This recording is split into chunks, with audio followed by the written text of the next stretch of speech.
नमस्कार, जय श्री कृष्ण, जय काली। आमी ज्योतिष परिमल आज के जेटी लिखेছি करतले त्रिभुजेर फलाफल। आमादेर करतले अनेक रकम चिह्नेर कथाई आमी बोलेছি, तार मध्य आज अन्यतम हबे त्रिभुज चिह्न। कारण आमरा सकल ज्योतिषी अनेकेई बोले थाकी जे आपनार हाथे त्रिभुज चिह्न रयेछे, এই ফলাফল ওই ফলাফল, কিন্তু আমরা কিন্তু কেউ জানি না বা বুঝি না যে ত্রিভুজ কেমন হলে, কত প্রকার হলে, কিভাবে থাকলে তার ফলাদেশ কেমন হয়। দেখুন, সাধারণত ত্রিভুজ আমরা অনেক রকমই দেখতে পাই। তার মধ্যে আমরা ঊর্ধ্বগামী, অধোগামী এবং পার্শ্বগামী এই ত্রিভুজের কথা বলবো। ঊর্ধ্বগামী ত্রিভুজটি কি? ঊর্ধ্বগামী ত্রিভুজটি হবে এরকম। অধোগামী ত্রিভুজটি কি? অধোগামী ত্রিভুজ এরকম। আর পার্শ্বগামী আপনারা তো জানেন, পার্শ্বগামী ত্রিভুজ এরকম হবে। এটা ঊর্ধ্বগামী, এটা অধোগামী, এটা পার্শ্বগামী। এই পার্শ্বগামীর বিষয়ে অত বলা যায় না, কারণ কোন রেখার সঙ্গে থাকবে, কেমন ভাবে থাকবে। কিন্তু অধোগামী আর ঊর্ধ্বগামী এটি শুভ ফল দেয় আর এটি অশুভ ফল দেয়, অশুভ ফল দেয়। কারণ বলুন তো? কারণ ঊর্ধ্বগামী ত্রিভুজ আপনাকে উপরের দিকে নিয়ে যাবে, কিন্তু নিম্নগামী ত্রিভুজ, নিম্ন মানে অধোগামী মানে অর্থাৎ নিচের দিকে আপনাকে দিনান্তর দিন নিয়ে যাবে। আসুন আজকে আমরা এই 9টি আমাদের গ্রহ যে স্থান রয়েছে সেই 9টি গ্রহস্থানের বিষয়ে আমি একটু বলি। যদি দেবগুরু বৃহস্পতি স্থানে ঊর্ধ্বগামী ত্রিভুজ থাকে, তাহলে জাতক কিন্তু ধার্মিক হবে, ধর্মপরায়ণ হবে। জাতক কিন্তু বৈদেশিক কাজের সঙ্গে লিপ্ত থাকবে। জাতক কিন্তু কোনো ধর্মস্থলে দান ধ্যান করবে অথবা ধর্মের জায়গাতেই কিন্তু জীবন কাটিয়ে দেবে। কিন্তু যদি এই জায়গায় এই অধোগামী ত্রিভুজ হয় দেবগুরু বৃহস্পতির জায়গায়, তাহলে কিন্তু তার ওই ধর্মপরায়ণ বলে কিছু থাকবে না, সে ধার্মিক বলে কিছু হবে না, উল্টো কাজ করবে সব সময়। ধর্ম কি জিনিস, ধর্ম বলে যে কিছু রয়েছে তার মধ্যে থাকবে না। এবারে আসুন শনির ক্ষেত্রে। শনির ক্ষেত্রে যদি ঊর্ধ্বগামী রেখা থাকে, তাহলে এই শনি মহারাজ আপনাকে সসাগর ধনী করবে। কোথা থেকে টাকা চলে আসবে আপনি নিজেও বুঝতে পারবেন না, কারণ আমরা সবাই জানি সসাগর ধনী একমাত্র করতে পারে শনি মহারাজ। আর এই ঊর্ধ্বগামী রেখায় আপনাকে গুপ্ত বিদ্যায় পারদর্শী করে তুলবে। আর কি করবে? ইন্দ্রজালিক ব্যাপারে অর্থাৎ মায়াজালিক ব্যাপারে আপনাকে আচ্ছন্ন বন্ধ করতে যে টুকটাকি বিষয়, সেগুলো কিন্তু এই শনি মহারাজ করে থাকবে। কিন্তু যদি অধোগামী ত্রিভুজ হয়, অধোগামী মানে এইটি, তাহলে দিন দিন সসাগর তো ধনী করা দূরের কথা, আপনার ধন ক্ষয় করাবে, আস্তে আস্তে নিচের দিকে আপনাকে নিয়ে যাবে, মলিন করে তুলবে, ঘর থেকে বেরোতে আপনাকে দেবে না, ঘরের মধ্যে বসিয়ে রাখবে। এবারে আসুন রবি স্থানে। রবি স্থানে যদি ঊর্ধ্বমুখী ত্রিভুজ হয়, আপনি বিদ্বান হবেন, কাব্য শিল্পতে পারদর্শী হবেন, সেটাই আপনার পেশা নেশা হয়ে দাঁড়াবে, যাতে আপনি বিভিন্ন জায়গায় গিয়ে সাকসেস হতে পারে। কম্পিটিশনের নাম দিয়ে আপনাকে জয়ী করাবে এই ত্রিভুজ, আপনাকে রাজনৈতিকবিদ করাবে। আর কি হবে? পিতার সম্পত্তি, অনেকে পিতার পুত্র হয়েও কিন্তু সম্পত্তি পায় না, কিন্তু এটা কিন্তু পিতার সম্পত্তি আপনাকে এনে দেবে। কিন্তু অধোগামী ত্রিভুজ যদি হয়, তাহলে পিতার সঙ্গে সম্পর্ক আপনার একদম ভালো থাকবে না। পিতা পুত্র মনে হবে যেন আদায় কাঁচকলায়, যেমন কাঁচকলার তরকারিতে আদা দিলে কোনো মিল খায় না, ঠিক তেমনি হবে পিতা পুত্রের মিলন। অর্থাৎ এমনই একটি দিন আসবে যে পিতার কাঁধে পুত্রের লাশ, অর্থাৎ পুত্র পিতাকে নিয়ে যাবে লাশ হিসেবে শ্মশান যাত্রীতে, কিন্তু এক্ষেত্রে ঠিক উল্টোটি হবে। আসুন এবারে আসি বুধের ক্ষেত্রে।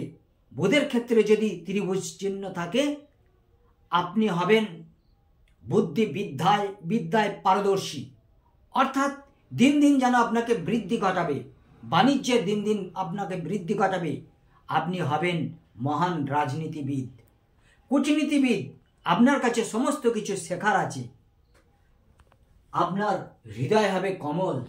কিন্তু যদি এখানে যদি এই অধোগামী ত্রিভুজ থাকে, তাহলে রাজনীতি তো দূরের কথা, আপনি বিদ্যা বুদ্ধি তো দূরের কথা, আপনি একদম মূর্খের আসনে বসে মূর্খের মতো কথা বলে আপনার মান ইজ্জত সমস্ত কিছু ধূলিসাৎ করে দেবেন। এবারে আসুন মঙ্গলের ক্ষেত্রে।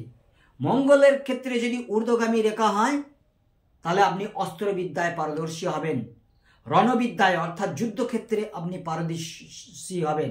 আর কি, আর আপনাকে প্রপার্টি বিজনেসে এনে দেবে ধন, যে ধনে আপনি একতলা তো দূরের কথা, একবারে 5 তলা বাড়ির স্বপ্ন দেখবেন, আপনি 4 চাকায় চেপে ঘুরবেন। কিন্তু যদি অধোগামী রেখা এই মঙ্গলের ক্ষেত্রে থাকে, আপনাকে ওই যুদ্ধক্ষেত্রেই মেরে দেবে, শত্রুপক্ষ আপনাকে মেরে দেবে। আপনি প্রপার্টি বিজনেস করতে যাবেন, দিন দিন লসে রান করবেন। এবারে আসুন চন্দ্র। এই চন্দ্রকে কিন্তু আমরা দুটো পার্টে ভাগ করব, একটা ঊর্ধ্বচন্দ্র, একটা নিম্নচন্দ্র, 1, 2। এই প্রথম দ্বিতীয়টা বলে নিই। দ্বিতীয় ক্ষেত্রে যদি ঊর্ধ্বমুখী চন্দ্র ক্ষেত্রে যদি ঊর্ধ্বমুখী ত্রিভুজ থাকে, তাহলে আপনি পরধন প্রাপ্তি পাবেন। আর এই নিম্ন ক্ষেত্রে যদি অধোগামী ত্রিভুজ থাকে, তাহলে তো দূরের কথা, পরধন তো দূরের কথা, বরং আপনার ধন পরের ঘরে চলে যাবে। এবারে আসুন ঊর্ধ্বচন্দ্রে। ঊর্ধ্বচন্দ্রে যদি ঊর্ধ্বমুখী ত্রিভুজ থাকে, তাহলে আপনি হবেন কাব্যপ্রিয় কবি, আপনি হবেন জাদুবিদ্যায় পারদর্শী, আপনার ইচ্ছা অনিচ্ছায় সমস্ত কিছু পরিবর্তন ঘটাবে। আর কি হবে, আপনাকে খুব চালাক চতুর তৈরি করবে এবং আপনি সবসময় লাভে রান করবেন। ভীষণ ভীষণ শুভ ফল দেবে এই ঊর্ধ্বমুখী ত্রিভুজ যদি ওপর চন্দ্রে থাকে। কারণ আমাদের জীবনে পরিবর্তনশীল গ্রহই হলো চন্দ্র। তাই তো আমি আগের দিন বলেছি, একটি হয় ছিন্ন চন্দ্র আর অপরটি হয় প্রবল চন্দ্র। আসুন এবারে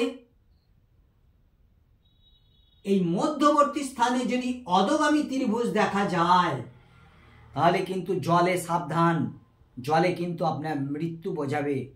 যেভাবেই হোক জলমুখী মৃত্যু, এই মাঝখানে যদি থাকে অধোগামী ত্রিভুজ, আপনাকে কিন্তু মৃত্যুর পথে নিয়ে যাবে জলাশয়ে।